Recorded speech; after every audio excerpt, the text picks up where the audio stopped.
The new wave of men's fashion is challenging male stereotypes.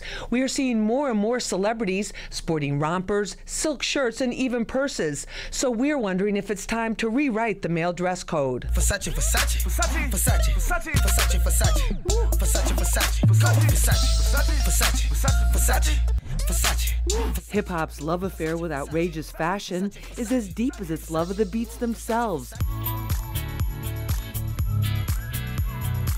But the culture may not yet be ready for the new male romper that exploded across the internet during the Kentucky Derby.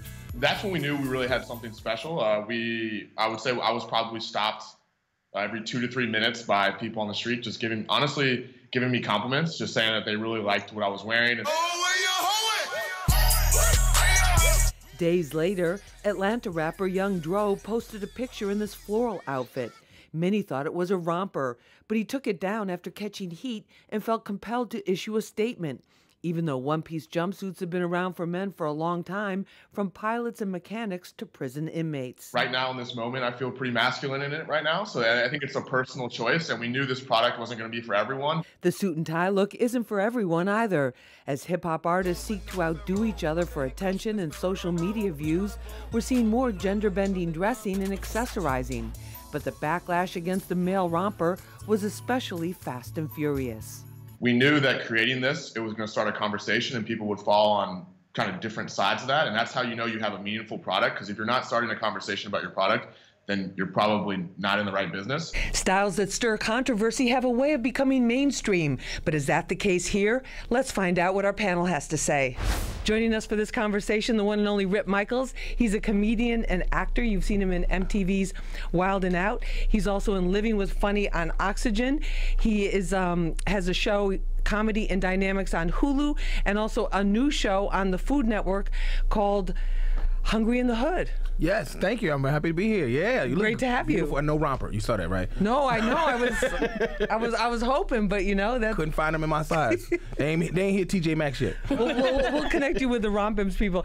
Miss Lissa Knows is also with us. She's a multimedia personality. Miss Lissa, great to have you. And I have my romper on. You can borrow this tomorrow. I see that. Okay. All right. It's your size. Okay. I don't know about that, but no, I'm wearing this baggy. He could have it more fitted because that's what the boys like. She got the same body as me. We're gonna talk about that. What's wrong with my body? You shape like an iPhone. All right, let me get through the intros. You bag of laundry.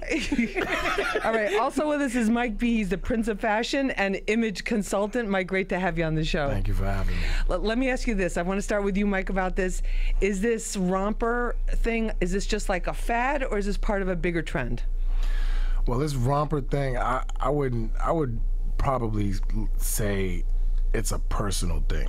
It's more personal to each his own. I wouldn't necessarily say it's a fad or, you know, it's the new style per se. But just to clear things up, I think a lot of people are getting certain things mixed up as far as like what is a romper. I feel like a romper is its proper name, which derives from a woman's attire, right? But it's really the short set, where it's the one-piece short set. Now, Lady Love here, she has on what we would call a jumpsuit. This is a jumpsuit. Because it's long. Exactly. Because the pants are long. It's a pant. Okay. Romper means shorts. Exactly. And one piece suit. Okay, but the history of it, because you look at flight suits that pilots wear, you look at the jumpsuits that a lot of men in prison wear. I mean, there's the mechanics, those one-piece things that they put on, and people doing heavy labor. It's a one-piece suit. A hazmat suit is a one-piece jumpsuit. So, Rip, why do you think people went so crazy over the rompers? Because no one's naked under a mechanic suit or a flight suit. We're not butt naked underneath that. Okay, you put on other clothes. I'm not gonna wear just something that's super tight, and a man should never feel like constrained. Those are very loose suits. Miss Lissa, but the women have borrowed from men's fashion. Baseball caps, jeans, baggy jeans, boyfriend hoodies, jeans. the suiting of like dress suits that we wear, you know, with a skirt suit. Even some of the fabrics, those have been copied from men. So why can't men do the same thing? I mean, for me, I feel like you could do whatever makes you comfortable. I've had a friend who wore rompers for like 8 years. So this is not new for me, but he's gay. So I just feel like, you know, if you want to wear that, do your thing, but just know that there are people that aren't as open-minded that aren't going to be prepared for that. So you have to know that.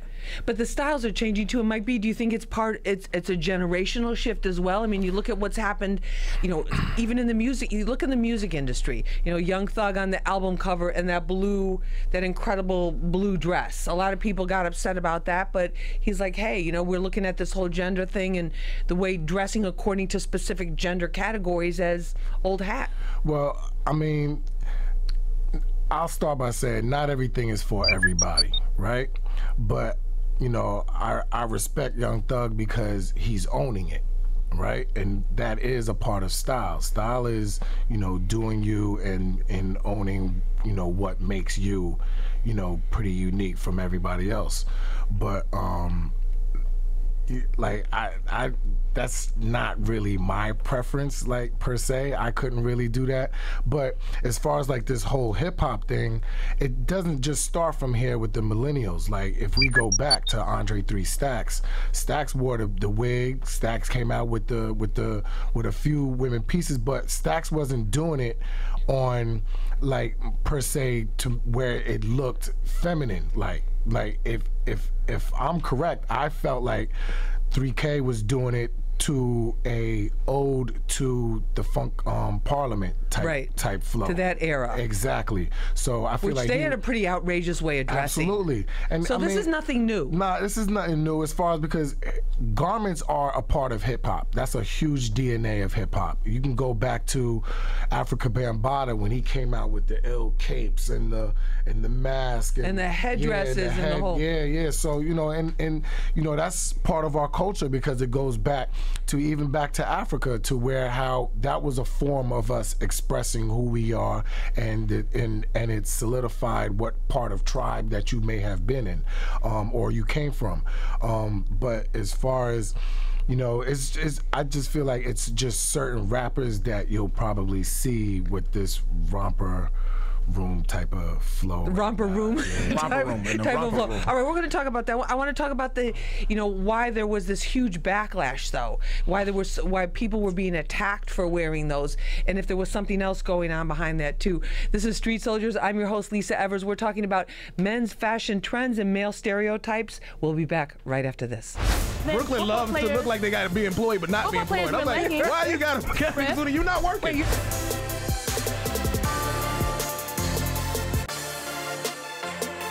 I'm asking you woman to woman. Yeah. Like, where do you draw the line? Like, a guy's talking to you wearing a certain thing or carrying a certain thing, and you go, he's trying to talk to you, and you shut him down because of the way he's dressed. If his romper is better than mine now. Smelling like Bath and Body Works. I don't even like when a guy is too baggy, so I like a more fitted look. I don't want it to be too skinny, too slim, but I don't like when your pants are falling off your butt. Please pull your pants up. Please wear a belt. I do like a yes. Grown man. So I'm drawing the line like right after the college. Like, please dress like you have a job and that you are not straight out of jail. I mean, fashion is fashion. I mean, I got a uncle that wears blouses and all that, and I'm gonna be honest with you, that's my favorite auntie. But there's a difference between wearing a blouse and a silk shirt, though. But do you think some of the Jamaica, we call it a frock. Jamaicans wear some real suspect stuff. Now, let's just put it out there. They wear some real suspect stuff. Like, if they wear jeans so tight, you can see the change in their pocket. You be like, you have 2 quarters and a nickel in your pocket. But see, I didn't know in Jamaica, the tighter your pants are, that's really gangster. I didn't know that. Like, in Jamaica, you see some man with the tight pants, other Jamaicans be like, yo, you see the man right there? The man pants up tight. That man a killer. But it's part of the controversy. It's part of the man wicked. It's part of the controversy about the whole romper thing. Is there a threat of homophobia in there, and that's why people are reacting to it? See, I feel? I don't think it's homophobic. I don't think we want it to transcend further. So we're doing blouses, we're doing rompers, and then we're gonna have open-toe Timberlands, and we're gonna have jersey shirts with the back out, and then we're gonna start wearing lipstick. But isn't this just an extension of like the whole metrosexual thing, where like the guys get spa treatments and men have face creams and all that? I mean, there's nothing wrong with you taking care of yourself. It's also a part of hygiene at the same time too. True, but we support that. Absolutely. 100%. But you know, like I said before, not everything is for everybody, and you know, you know, if these guys want to romp around in their rompers and stuff like that, then teach his own. But the era I'm from, like, my fashion gods and kings and queens would look at me kind of crazy if I came out rocking something like that. I wasn't, you know, brought up, you know, to rock that. But now, don't get me wrong, there are sweaters that my wife has that I may even rock as well too. It could be a public school sweater, it could be a Donna Karan sweater or something that I might even freak and rock, but it'll still look and come off masculine. You understand? So I would own that. But didn't you put those shiny suits on Diddy and Mace, the shiny one piece? Well, I was assisting that time, and it was hard? Groovy Lou, and the shiny suits were blazers, they were pants, and they were also mechanic suits. There was no romping around, no romper business. But the tradition of like these old R&B groups where they all had the brightly colored suits. And Jodeci also wore mechanic suits as well with the Doc Martens and the Tims and stuff like too. But yet and still, that was all done in a very, very masculine way to where it wouldn't even be questioned about it. You know, like you weren't questioning that it was a shiny suit or a leather mechanic suit. You might have questioned like some fly look. You just weren't. They just weren't ready for that when we did that and brought that to the culture. Right. And like I said, not every rapper could pull that off, but you know, that was just something that we wanted to go left with, and it was leather. Like it was leather, it was patent leather, it was Persian lamb. Like Big was on the cover of Source magazine wearing a mechanic suit, and he was crowned king of New York. Right. Nobody didn't have any questions about that. But a mechanic suit is a working class. It's just like that goes with the whole thing. Like mechanic suit, and then you got Timberland's work boots with no jobs. You got all that stuff. Well, Brooklyn loves to look like they got to be employed, but not be employed. I'm like, why you got a mechanic suit and you not working?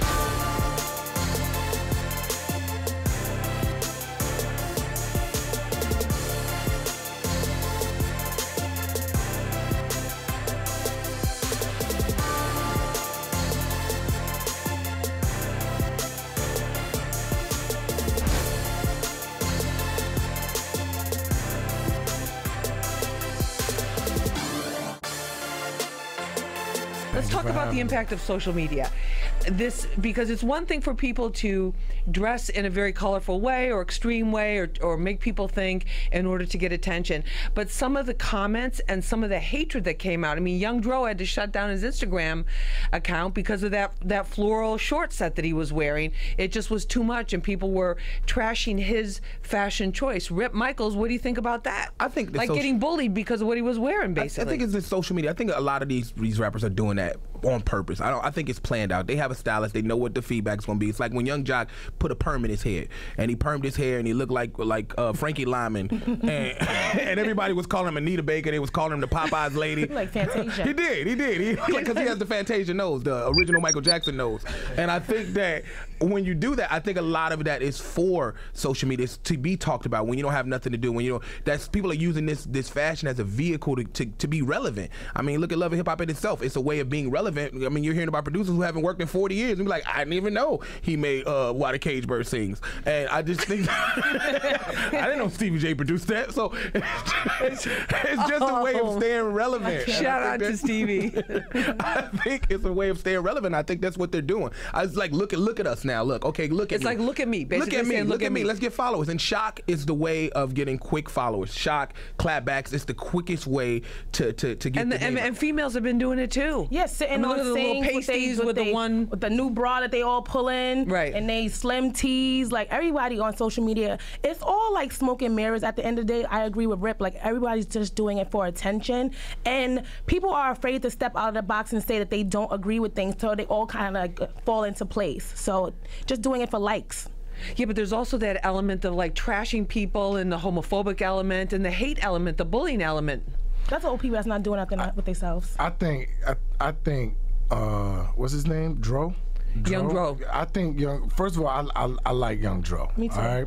I feel do like too. he was always he was always trying to be on his fly-ish, like. So when he wore that, I feel like he should have owned it.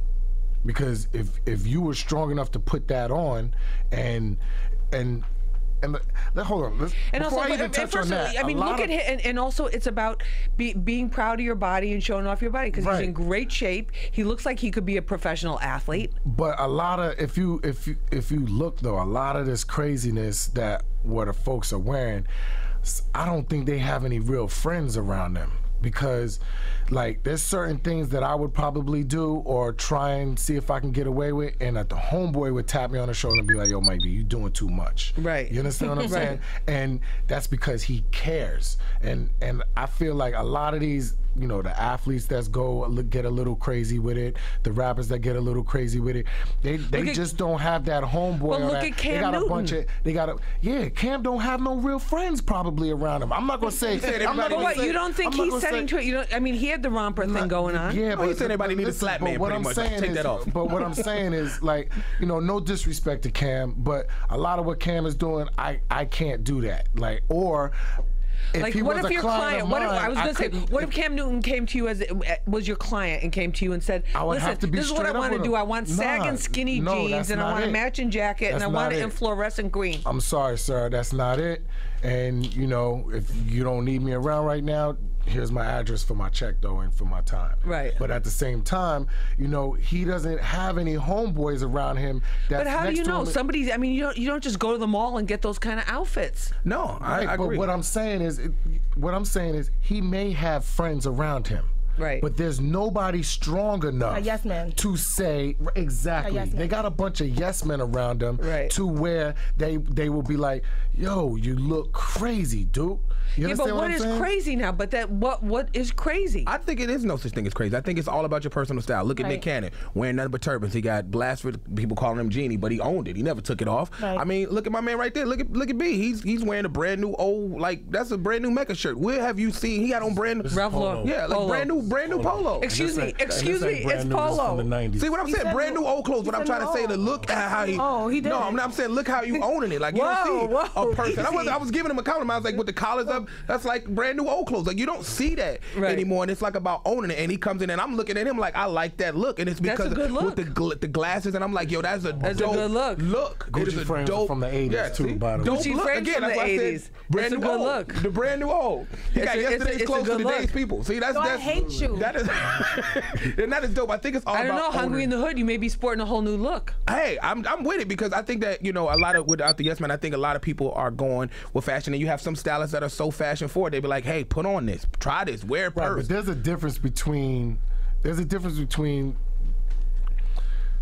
no gender-specific garment. There's no right. Oh yeah, isn't that what's so controversial about this? Is that some people want the androgynistic thing? Flow. So it all depends on, like I said, it's how you own it, you know. And I feel like Dro, you shouldn't have shut down your social, because at the end of the day, hey, that made you relevant again. People are talking about you again. But at the end of the day, you know, like you shouldn't. I can't co-sign that one. You know. But I mean, if you just take, if it is a two-piece, you're talking about the shorts part looks like swimsuit, like some swimsuits. Back in the days we did the Hawaiian suits. And the Hawaiian shirt. West Coast. Look at West Coast. Look at West Coast. Ice Cube them had Jerry curls and perms and like tight things, and they were coming out straight out of Compton with a perm and a curl. Like that's gangster. That doesn't scare anybody. Like.